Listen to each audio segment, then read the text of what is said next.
What's that sound? It's time for more Factorio C-Block. This is episode number 35. Today on the video, we are going to completely wipe out our crappy old spiderweb substation Mark II power grid. It is going totally bye-bye. We're going to replace it with a shiny, fancy, perfect grid substation Mark III power grid. And we're going to start down here in the corner. There's a few ways we could go about doing this. This has been a long time coming, by the way. I started using this grid for the substations Mark III way back up here when we started our current smelting facility, way up here with the iron and the copper. I don't even know how long ago that was. It was a while ago. There's a few ways we could go about it. I could, since we have radars, I could just basically zoom in and do a giant kind of like disassemble kind of thing. We could use the upgrade planner in a similar way to upgrade everything. Then we'd have just to walk around and have the things in our inventory. But the only thing I think about that is that it's going to be a little bit too fiddly because we have so many extra substations. And so what I think is probably going to make a little bit more sense is we are going to replace one of them right here at the very corner with a substation Mark III. Then we're going to take our deconstruction planner and we are going to whitelist it so that the only thing it can deconstruct is a substation Mark II. Okay, so now using the substation Mark II, like so, it's only going to pick that up. It's not going to pick up the radar. It's not going to pick up the substation Mark III. And so that's going to allow us to pick them up. And we've got the faster robots. And I've got a series of blueprints here to help us basically make the transition. And I guess once we have a few more laid out, I'm going to make an even bigger blueprint just to make this a little bit less fiddly in terms of how many times I've got to click my button. And while we're doing all that, we're also going to be working towards solving our power problems. I have researched nuclear power, so we've got all this stuff. This is mostly the vanilla stuff. Some of the values might have been tweaked, and the recipes are probably tweaked. We've got a variety of other things. We're probably going to skip the nuclear warhead because there's not really an alien threat. And I don't want to blow up my own base at this point. So we're going to do this other stuff. And I guess we don't need the uranium ammo. But we do want MOX fuel, nuclear fuel reprocessing, and then the advanced steam power, which gets us better versions of the vanilla heat exchanger and steam turbine for making the good stuffs. The nuclear power. Okay, so I've got this guy. I think what I will do, because I do not have any construction robots in the entire grid, except on my person. That's why I prefer to do it. Unless you're going to be making some giant solar panel field for a super duper mega base. Maybe that's one instance where I would do it that way. But now I just have to walk in range of all these guys, and we're going to do it kind of like one section at a time, I guess. Oh, they don't like that. Okay. I guess this one now. Oh, they're saying that because construction robots, there are none in the network. We're going to do this section here, and then that section, and then that section, and we've got some connectors, got some different blueprints. I've got a 4x4 there. I've got a 2x4 and a 2x2. We'll make a bigger one as we get to it. I guess I should probably run around first and make sure we've picked up all of the old ones. I think this is going to be a little bit less fiddly than doing it the other way, where we use the upgrade planner and then pick up the ones that don't fit the grid. I think it's a little bit more straightforward. And it's only limited by the range of my personalized roboports. Okay, lovely. So now that we've got that done, oh yes, look at it go. It started.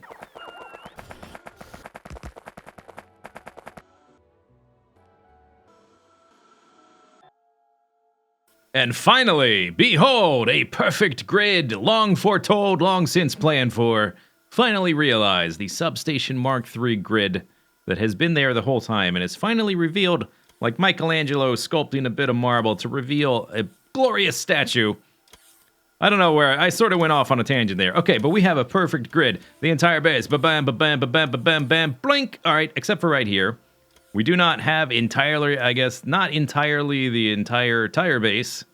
Most of it, 99%, and then right here, we interface. Yeah, that's what I'm going to call it. We have an interface from our Substation Mark III grid to a Substation Mark II grid. I don't think I'm going to rework the entire solar panel field just for that. little bit of diagonal lines. We've got 31,000 solar panels. I think they'll just stay there. And now that we've done that, next thing to do is to rework our logistics networks. We've got basically 3, one for each of these big chunks. This one is technically multiple small ones, but it's going to become one big one. And I've been waiting to really make this sort of organized. I've been plopping down things wherever they fit up until this point. Because, well, when we get to Roboport Mark IV, which we now have, the radius gets much bigger. And so now we can figure out exactly how we want things to line up and connect. And as you can see, the radius for these guys, the Mark IVs, is so big that, boop, yeah, if you get too close and you don't want them to connect, it may just connect anyway once you upgrade. But now that we have the final rank, let me actually strip up some of this concrete, which we'll probably put back and do something more consistent with now that all the final elements of the base are mostly coming into place. So one thing we've had up until this point, we've had 3 separate logistics networks, like I said. We've had this one in the science area, we've had this one in the circuit area, and we've had this one in the big metal producing area. And right now, what we're going to do, we're going to combine 2 of them. And I guess what I would like to do, so that they line up sort of, I guess, vertically, not so much horizontally, we are going to line them up with our bus so that they're sort of outside of that. So we're going to put this guy there. And I guess this thing needs to go. That's easy, though, to put somewhere else. Those things you can just plop down anywhere there's water, because that's all it's doing. It's just sucking up water and turning it into stuff, which I guess is what the entire base is doing, but it's less complicated. Whatever, it doesn't matter. Don't worry about it. Okay, so those guys are connected. Now that we've got the super fast robots, I'm not so worried about this distance anymore that I used to be. And what that's going to do is going to simplify some things. Some of these guys that we were currently, or previously, some of these guys that I was previously carrying by hand up to the circuit area, these guys are used for the construction robots, these guys for the logistics robots, because they're made of the stuff we have here. And the other part of the robots, they need brains, and that stuff was all the circuity stuff we're making up there. All that stuff will now get transported automatically, including here. The robot frames will also get transported automatically, so I don't need to transport that anymore. And another thing we can do is we no longer need to put the Speed Module Mark 1s on our belt. So let me just clear that out of there, because now they'll just get transported by robot. We need that for the rocket control units for the rocket launching. And that's actually going to be really important. Let me tell you what. We're going to do something like this. I want to clear those out. Yeah, we're going to strip off just the speed modules. I'm going to have to go back up the belt, though, in order to stop them from being loaded onto there. But now that we have that off the belt, we can combine our half a belt here of Electrum with our half a belt here of silicon ore, which frees up a whole nother belt, which is important. And I was kind of looking for the space to do this. This is going to let us do it. The reason we need another belt is because we need to load 2 extra items onto the bus from the metal area. We need 2 extra kinds of geodes, because for the really super endgame stuff, for instance, if we look at the most advanced power armor that we can make for this mod pack, the Mark V, it takes all this stuff we're currently making already, but down at the bottom, it takes some alien stuff, which we're not making yet, and we haven't researched just yet. Red alien artifact and green alien artifact. If we search through these guys, if we go down the production chain, we see that it will take a ruby. We're already making the rubies, but for some of the other alien colors, we need the 2 other gems that we're not currently making, the sapphires and the amethysts. For that, we need 2 extra geodes, and I needed an extra base, or an extra belt, and now we got it. So that is super sweet. So what we're going to do, we're going to run up here. It's going to be fairly simple. I'm going to take the speed modules off the belts, if I can find where they get added. Right there. Where are you added, speed modules? Oh, I see. Okay, so this is actually going to be easier than I thought. I just have to pick that up. Then we can strip those guys off. We can put the Electrum on this side of the belt. We got a whole extra belt. We can put the geodes on. We can start making new gems. So after upgrading all the Mark II stuff with the Mark IV stuff and looking at the coverage area, it's really remarkable how few of these machines we need now. I've replaced all of the roboports and all of the zone expanders.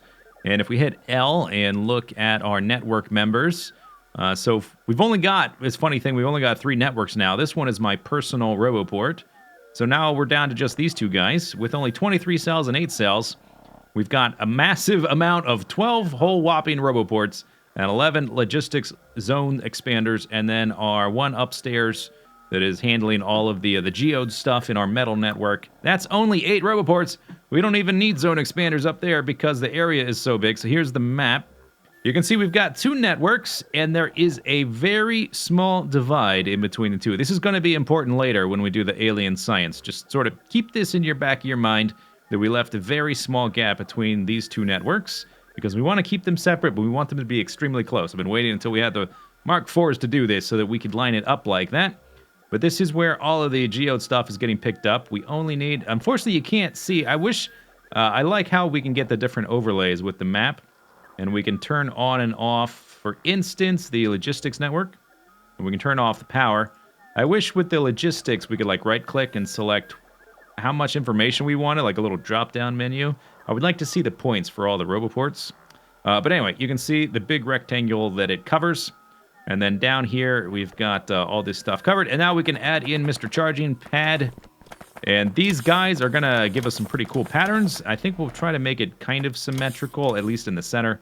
And then in the left and right, it's going to be harder because of all these different processes and machines and stuff. But I think what we'll probably do is periodically, maybe even parallel with wherever we've put our RoboPorts, we'll put a strip of these things.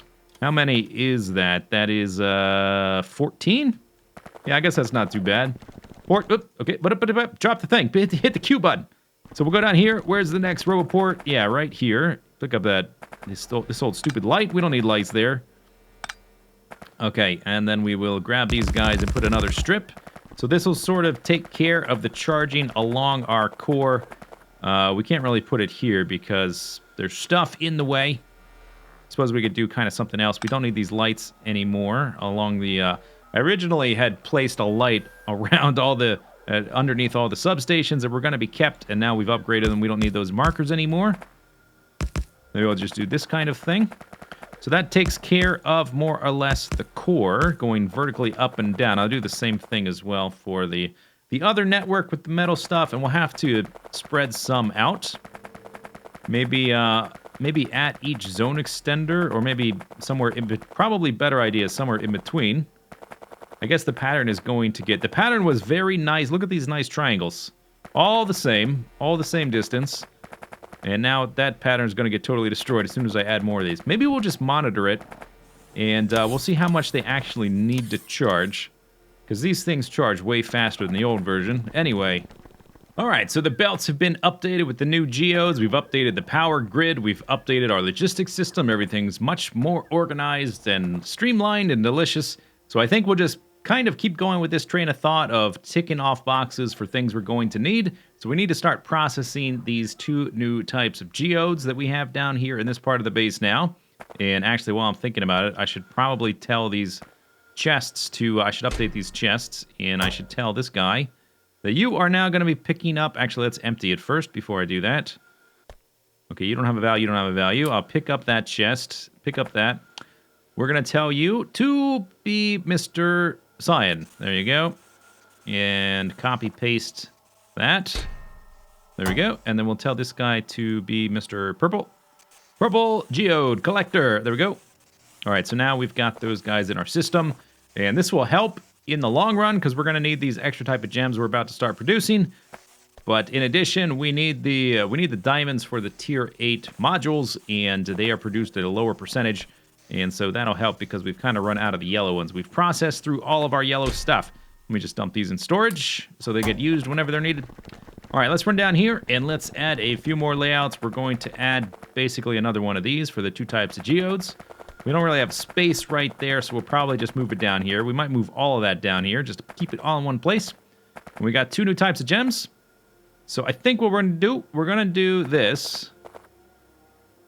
And I'm going to try to quickly change the requester chests. I left a gap, a 1-space gap last time. Let's see, which one is it that's going to be top left? Yes. Okay, tell that not to send that.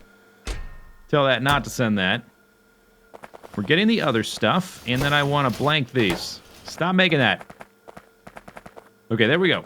I think that's all the important stuff. We want these two guys, the lubricant and the polishing wheels, in both places. Let's just get rid of that. And I guess we will come down here. I wasn't quite fast enough. The robots are too quick right now. And let's see. Can I get this guy? I guess I could. Is it this one? Yeah, okay. How do I replace him? We want to do this and then copy paste like that. And this guy, no, this one is still holding on to his gem. So I just pick that up very delicately and then copy paste that value red leader. And no diamonds got onto this train. Okay, good. So now we can just tell it to bring the other two types of gems, which we haven't made yet. We just want, what, the second to last version of the blue and the purple. So we're going to say, which we're not making yet. And how many were we requesting? 100. Yeah, I guess that's fine. Okay, so 100. Oh, no, I'm not going to copy paste because it's going to be a different one. 100 there, and then the purple one here. So we got the cut amethyst there. Cut diamond. Yeah, okay, so that's correct. And then we'll tell them what we want them to do. Polished sapphire. Did I say that this time? Yeah. Cut sapphire, polished sapphire. Cut amethyst. Oops, no. Cut amethyst. Polished amethyst. Oh, it's fancy. Okay, and they're inputting those things. I guess I'll just dump some of these guys out of here. And then in here, I'll dump the extras. Okay, so that's that part. And then we need to move this kind of stuff. Do I want to pick this up and move the whole thing? Probably not. We are just going to copy it, though. So we don't need this blueprint anymore. We don't really need this many beacons. I think what we'll do... Here, let's select all of this. Like that. And then let's just cancel out the normal beacons and keep the beacon Mark III. If we want, we can always put more beacon Mark IIIs in there. The rest we'll keep, and we're going to have to change the information, of course. Where do we have room for... I guess we could put it, like, kind of over here. Yeah, no, maybe not. Or maybe over by our geode processing. Our robots are so fast now, we don't have to be quite as finicky with how close certain things are together. And there's not much right there, so we'll just, I guess, line this up with the top of the... And so forth until all the different values have been updated. Now we just have to add water for part of the process here, and then fill back in the land, which is just a cosmetic thing I like to do. All right, so they are getting crushed, each geode, 2 different parts. This one's got sapphires and diamonds. This one's got emeralds and amethysts. They go down the line. This is why we've got a big buffer chest, because of the different percentages. The diamonds are in the low percentage, just to make sure they keep flowing.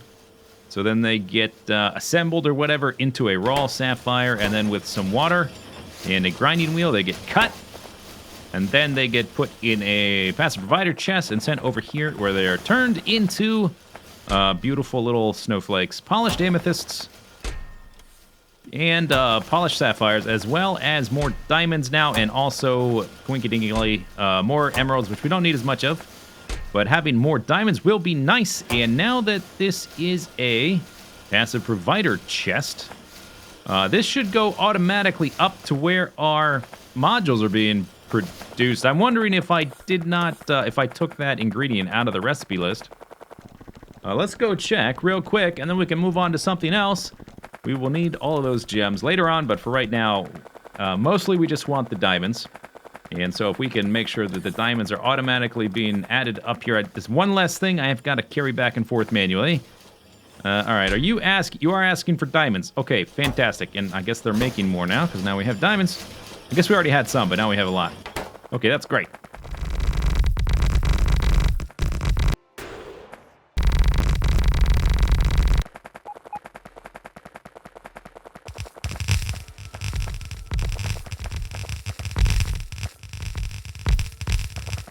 Well, do you remember these blueprints? Remember how long they used to take to place? Let's see how long this takes. I don't have my stopwatch out. Let's just take a mental count. 3, 2, 1, 4, 5, 6, 7, 8. I don't know. I'm not really counting. One thing we do need to do manually is I need to come over here while the insect plague is manifesting itself with robots or whatever. We need to put water there. I think it's basically done on this side till we get in range of the other side. We need to put water right there, and I think that's it. And then it should be basically done. Oh, we'll have to put filter frames in. And I hear stuff getting made. This is doing stuff. This is waiting. Oh, we'll have to prime it. Although I guess if the pipes are connected, it'll sort of prime itself. We will have to get it. Look at me. I'm an angel. I've got a halo. We need to give these guys about... I'm not sure exactly how many I put per section, but we got a little... we got a little buffer chest. Looks like I ran out of one of the inserters. We'll have to go get more. Ran out of belts. Okay, we didn't bring enough belts. I thought I looked at how many we needed. But apparently not. Yeah, okay, so it had already started priming itself. And it will work its way down as long as there's enough belts and all that kind of stuff. Everything's still connected. What else is not connected? Inserters. Okay, guys. Oh, you know what? I might have enough stuff. Yeah, they're just too busy charging. Our robots are amazing, but our power system is a little bit behind in terms of tech. And we'll be updating that as, in the future when we update to the space science. Okay, so are we still missing things? It seems like we are, yeah, we're still definitely missing the inserters, but I think everything else is working. Let's give this a look. Yep, it's already got sulfur. We are already making, it should automatically start making sulfuric acid, right? Yep, okay, there's the sulfuric acid. Magnificent. All right, what about down here? This is all one system, so I guess it should be fine.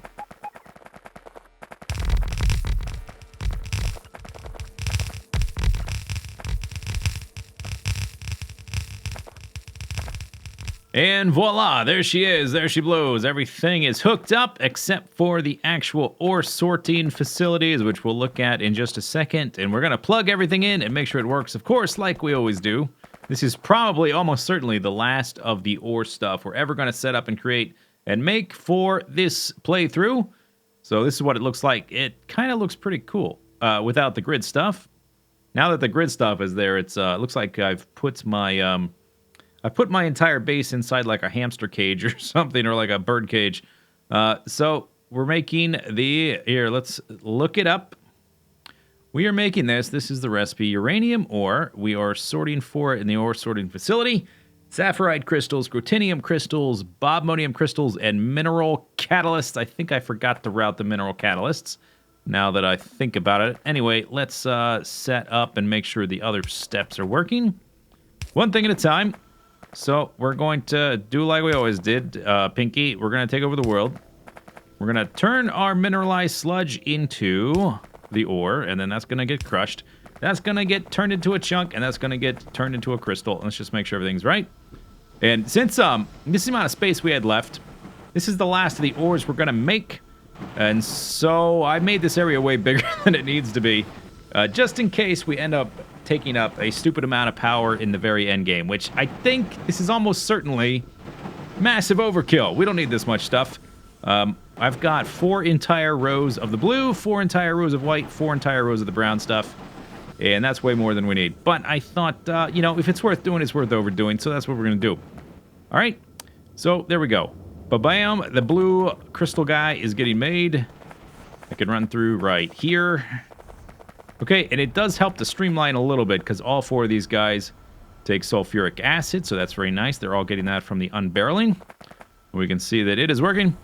These guys, all 4 of them, they require the hydrochloric acid, so I have this little blueprint that I paste around. And so I put 2 down, and just for longevity's sake, this is one of the last things. I mean, forever, basically, we're going to be collecting these sodium hydroxides. There is no way to get rid of them. It is impossible in the game to void these or to do something else useful where you're not going to have a bazillion extra. So we're just going to collect them in the warehouse, and eventually we might do it to where we turn this into a logistics system so they come down to 1 point, and I just have to come down and blow up one thing. But for now, we'll do it like that. We've got these guys. Seems like we're not quite getting all of them. Why did we quit? We ran out of... No, the sulfuric acid is here. So we're missing the chunks. Let's just run it backwards a little bit. Okay. Oh, I think... Okay. Yeah. All right. So I think the geodes are not getting taken off right because we're not sorting for the right colors. Okay, that's the problem. See these guys right here? We need to change this to blue. This is why we do things like hook things up one step at a time and look for all the errors, because there's bound to be errors. That's what I neglected to do. Okay, what color does the white ones give? They give the kind of lime green. That's being represented, so that's being loaded up and then stripped out. And let's check this one now that I noticed that error. We're getting the red ones. Seems like that is the case. Okay, so why are you not... Half of these are not working. Okay, so I found another problem. This pipe is not connecting right there. This is just full of errors when I duplicate a massive layout. Basically, I think I can do it by telling it to pick up there. Get rid of that, and then just do that. Yep, alright, so we've got little errors like that I'm going to fix. We've got these guys laid out in next episode. We're going to be doing this kind of thing. We're going to be sorting for uranium and setting up nuclear power. I've got all the machines being made down in the base, if I can find it. They're all being made right here. So that's what we're going to do next time. That's it for this episode, though. Hope you enjoyed it. We'll see you next time. Bye-bye.